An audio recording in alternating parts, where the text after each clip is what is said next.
ఈ సినిమాకి ఒక చిన్న కోరిక, సినిమా బాగుంటే పెద్ద పెద్ద స్టార్స్ అందరూ ఒక్క ట్వీట్ చేయండి, ఒక్క ట్వీట్ ప్లీజ్.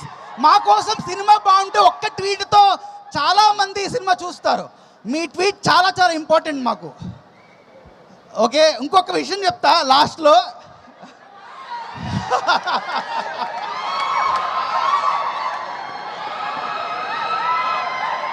పరదా సినిమా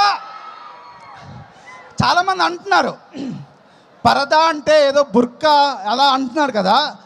ఇది ఒక కొత్త ఫిక్షనల్ ఊరండి మేము క్రియేట్ చేసింది. ప్రతి మనిషిలోని ఒక పరదా ఉంటుందండి, మన అందరిలోని ఒక పరదా ఉంటుంది. ఈ సినిమా ఒక మెన్లోని ఉంటుంది, ఒక ఉమెన్లో ఉంటుంది. నేను ఈ సినిమా ఒక చాలా డిస్కషన్కి నా మనసులో చాలా చిన్నప్పటి నుంచి చాలా క్వశ్చన్స్ రైజ్ అవుతాయి. ఈ సినిమాతో నేను చెప్పాలనుకున్నా మీకు. సో